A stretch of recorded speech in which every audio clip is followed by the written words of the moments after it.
Welcome to the Deep Dive. Today, we're diving into the digital stream, pulling out some key moments from yesterday, June 2nd, 2025, specifically what was trending on the X platform. That's right. We're using excerpts from a feed called Daily Vibecasting. It basically tracks the big trending posts of the day. And our job is to unpack these posts. There are the 13 of them here, covering everything from, well, volcanoes to Bitcoin, housing, tech stuff, even some pretty intense social commentary. Yeah, the idea is to get the context, figure out why these things were buzzing, and basically give you a snapshot of the day's digital pulse. It's always fascinating, isn't it, how you get these huge global events next to, like, a really specific gadget someone found. Definitely. It's quite the mix. Okay, let's jump right in then. Look at this feed. Yeah. What's the first thing that really grabbed you? For me, it was nature really making itself known. Post 1 from @BennyJohnson. Breaking news. Mount Etna in Italy just erupted. Suddenly. Wow, okay. Etna. That's Italy's most active volcano, right? So, Yeah. is this just another Tuesday for Etna? Or? Well, yes and no. It is incredibly active. It's Europe's highest active volcano, about 3,300 meters. And the context here says it's been pretty intense lately. Big events in February and April this year, too. Right. I remember hearing about some long eruptions in the past. You'd think this would cause chaos nearby. Flights grounded. You would totally expect that. But here's the interesting bit from the context. During a similar eruption, just back in May 2025, Catania's airport, the Vincenzo Bellini International Airport, no disruption. Really? None at all, with an active eruption. Seems like it. Which, suggests that even with all this volcanic power, their monitoring and planning must be pretty effective. Huh. So the story isn't just volcano erupts, it's also preparedness works. Exactly. That's the key takeaway, I think. Consistent activity doesn't automatically mean disaster if you're ready for it. Good point. Okay, from volcanic force, let's pivot hard to market forces. Bitcoin was definitely making waves yesterday. Post 2, this one's from @Saylor himself. Yeah, strategy was buying again, another 705 Bitcoin. 705 BTC. What's that in dollar terms? About $75.1 million. They paid around $106,495 per coin on average for this batch. Wow, just adding and adding. Do we know their total stash now? As of June 1st, yeah, the total was 580,955 Bitcoin. 580,000. That's just incredible. What's the total value they put in? Roughly $40.68 billion all told, with an average cost basis of around $70,023 per Bitcoin. And apparently the reported Bitcoin yield for 2025 so far is 16.9%. 16.9% already this year. Not bad. And this latest buy, it fits their pattern, doesn't it? Buying the dips. Absolutely. The context notes Bitcoin was trading around 104K yesterday, down from a recent high near 112K. So classic strategy move. Buy when the price pulls back a bit. Shows real conviction in the long game. It does. And speaking of long game and conviction, that brings us nicely to post 6 from @Shema. Oh yeah, I saw that one. Calling his 2013 Bitcoin prediction the absolute best call of all time. What was the call back then? Way back in 2013, he predicted Bitcoin would break $200 by the end of the year. Which sounds quaint now, but back then. It smashed past it. It hit over $1,200 in November 2013. That was really Bitcoin's first big bubble moment, the one that put it on the map for a lot more people. So fast forward to 2025, and he's taking a victory lap, pointing back to that early call. Makes sense with Bitcoin where it is now and these analysts. Tom Lee calling for 250K, Matthew Siegel, 180K. Right. It just shows that journey, from a kind of out there prediction over a decade ago to now having major companies like Strategy making huge institutional plays. It's that early belief meeting large-scale adoption. Quite the story arc. Definitely. Okay, let's shift from crypto wealth to something maybe more grounded for folks, the U.S. housing market. Post 5 from @WatchAGuru had a pretty stark headline number. It did. New all-time high. $698 billion worth of homes listed for sale in the U.S. Almost $700 billion. That sounds like a flood of houses hitting the market. Is that what's happening? Well, it's a huge value, yes. The context, citing Redfin data, says that total listing value is up over 20% from last year. But it's not necessarily a record number of homes for sale. Ah, okay. So if it's not just more houses, what's pushing that total dollar value so high? It seems to be a combination of things. Mortgage rates are still high, around 7% in May, plus general economic uncertainty. Sellers are holding on to higher prices. So houses are sitting longer at ambitious prices. That seems to be the dynamic. The source mentioned an imbalance, maybe 500,000 more sellers than active buyers right now. Which inflates the total value of listed property, even if sales are slowing. Exactly. And some folks, like at MKPGH mentioned in the context, are suggesting the actual market value might be much lower, maybe closer to $450 billion, indicating potential overpricing. And we are seeing demand cool off, right? Yeah, existing home sales dropped 2% in April. So you have this high listed value, but slowing actual transactions. Sounds precarious. Are people talking bubble? They are. The context mentions warnings citing historical patterns, rising rates squeezing affordability, investor purchases dropping off sharply in some places, like Atlanta down 65% apparently. That's often seen as a leading indicator. That definitely paints a more complex picture than just record high value. For sure. It's more like record high asking value amid potentially shaky demand. And this whole housing cost situation feeds right into the next point, doesn't it? Post 9. From @Unusual Wales, referencing a CBS report. Yeah, this one got a lot of traction. Most Americans don't earn enough to afford basic costs of living. That's a heavy statement. What's the basis for that? It comes from an analysis by LSEP, the Ludwig Institute for Shared Economic Prosperity. They found the bottom 60% of U.S. households earn, on average, about $38,000. Oh. But they actually need around $67,000 to cover just the essentials. Whoa. 38K income needing 67Ks for basics. That's a massive shortfall. It's huge. And LSF's whole point is that maybe the traditional indicators we look at, like GDP or the unemployment rate, they don't really show the full picture for most people. They're saying income just hasn't kept up with the real cost of living. Food, housing, tech for work, education, healthcare. Exactly, those core necessities. And you could really see the reaction in the replies to the post, apparently. A lot of frustration, people linking it to inflation, policy debates. Yeah, I can imagine. Probably some debate over what counts as basic, too. Definitely some sarcasm about that, yeah.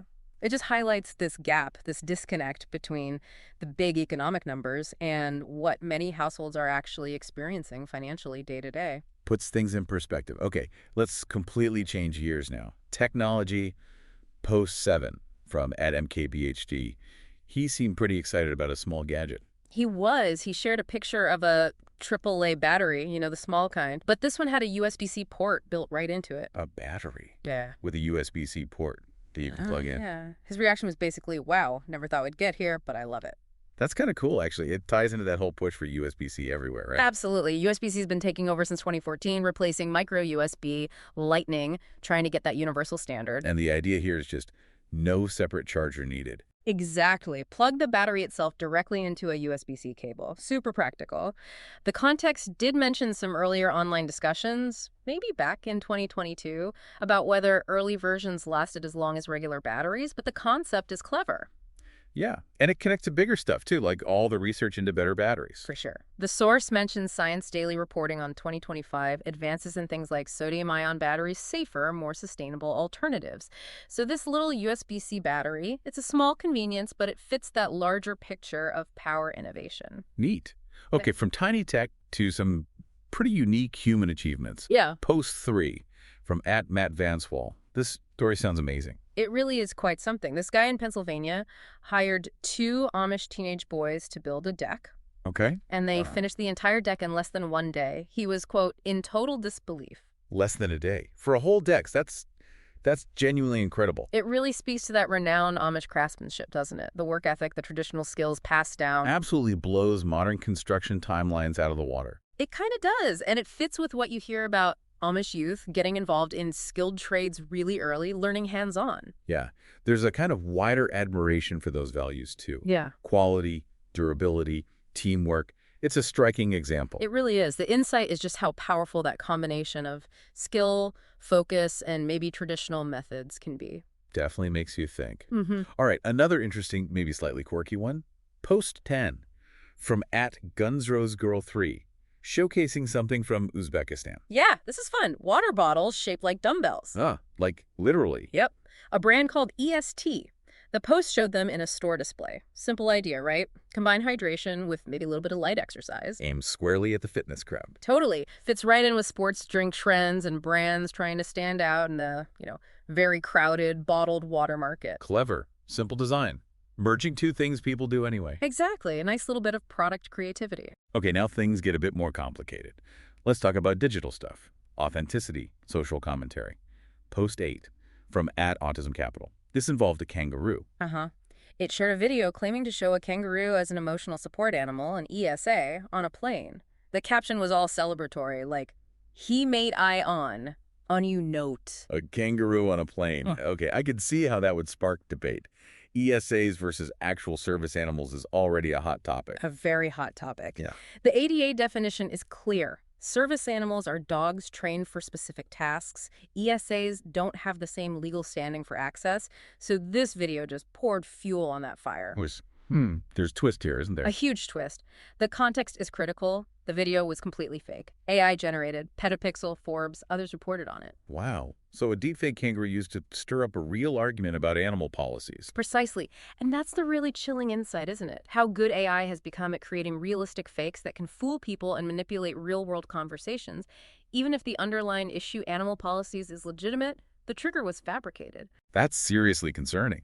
And speaking of questioning what you see online, Post 13 from @andwokeness. This was about a video of Joe Biden. Yeah, this user showed a video comparison asking for an explanation for why Biden appeared not to be blinking much or at all in one of the clips. Ah, okay. This sounds like fodder for conspiracy theories. Clones, body doubles, that sort of thing. Exactly. The context notes these kinds of theories aren't new. They pop up about various public figures. But the source material here offered a reality check, right? It did. Two key points from the context. First, modern deepfakes can actually simulate blinking quite well, so a lack of blinking isn't proof of fakery, ironically. Okay. And second, and probably more relevant, people's natural blinking rates vary wildly. Stress, focus, environment, they all affect it. A short clip showing less blinking isn't inherently suspicious. Right. So it's easy to seize on something like that, especially with deepfake anxiety being high, but it might just be normal human variation. Pretty much. The takeaway is how visual oddities, real or perceived, can get amplified in this environment, fueling speculation. Need that critical lens more than ever. Definitely. Yeah. Okay, shifting into more overtly political discussions now. Post 12 from @Posobiec. This one used sarcasm about border security. Yeah, the post was, I'm sure China didn't smuggle any drones into the U.S. After all, our border was so secure for the last 4 years. Okay, so reporting neutrally, what's the underlying message or concern being expressed here? The post taps into a recurring theme in some conservative commentary, concern that border security policies, particularly over the preceding 4 years, might have been too lax, potentially allowing adversaries like China to exploit vulnerabilities, specifically mentioning smuggling drones. And the source material gives some real-world context for these kinds of security concerns. Not necessarily confirming the specific claim, but the general area. Right. The context mentioned broader anxieties about foreign surveillance things, like reports about land purchases near military bases, or that crypto operation that got blocked near an Air Force base. And what about drones specifically at the border? The context did cite CBP data, confirming that human smugglers have been using drones to surveil Border Patrol for years, since at least 2021. There was a specific case mentioned in San Diego. So there's a documented issue of some drones being used illicitly near the border by smugglers. Yes. The post by @Posobiec takes that reality and kind of elevates it into a geopolitical accusation against a state actor, China, and links it to a critique of past administration policy. The insight is seeing how documented tactical border issues get woven into these larger political narratives about national security threats. Got it. It shows how specific incidents fuel broader debates. Right. Okay, one more in this sort of social political realm. Post 11 from @ColinRugg about a Harvard student's admission story. Right. This shared a video of a student talking about getting into Harvard. She mentioned she chose to apply test optional because, in her words, she didn't like how low her test scores were. But she had a really high GPA, 4.68 out of 5.0. Test optional. That became huge after COVID, right? Lots of universities adopted it. Exactly. Especially top schools like the Ivies. It started partly because of testing disruptions, but also tied into bigger questions about whether standardized tests are the best measure or if they create barriers. And this student's story, it seemed to hit a nerve, plugged into debates about fairness in admissions. It definitely did. The context points out that many replies to the post from accounts like @Law Self-Defense or @Patriot Chris suggested that maybe things other than just her GPA, perhaps factors related to race or gender, played a role. They were questioning the straightforward merit story. So it became part of that whole DEI, diversity, equity, and inclusion conversation in higher education admissions. Absolutely. Which is a huge ongoing discussion nationally, about how colleges should weigh different factors. And the context also mentions something else potentially relevant for Harvard specifically, Yeah. beyond the GPA. Yeah, Harvard famously looks for extracurriculars, leadership potential. The student mentioned being involved in student government. Even with Harvard's own student government having had its own issues, that kind of involvement is often seen as a plus on an application there. Right. So the takeaway is how these individual admission stories, especially from places like Harvard, they become focal points for these much bigger societal arguments about merit, access, equity, and what Yeah. counts beyond just test scores. It's a perfect example of that. Wow. Okay. That was quite a tour. We went from Mount Etna erupting Mhm. to Bitcoin buys, Amish builders, Yeah. dumbbell water bottles, AI kangaroos, blinking debates, border security drones, and Harvard admissions. It really covers the gamut, doesn't it? Just from one day's trend and feed on one platform, you get global news, finance, hyper-local stories, tech, fakery, politics. It really makes you think, not just about the sheer amount of information, but how it all mixes together, how fast things move, how easy it is for weird stuff or misinformation to spread alongside actual news. Absolutely. And maybe the biggest takeaway isn't just what trended yesterday, but thinking about why. What anxieties, interests, or debates are bubbling under the surface that make these specific things pop? And crucially, how do we sort through it all? Yeah, how do you navigate this mix of fact, opinion, anecdote, and, well, outright fakes? Definitely something to chew on as you scroll through your own feeds today. Mm-hmm.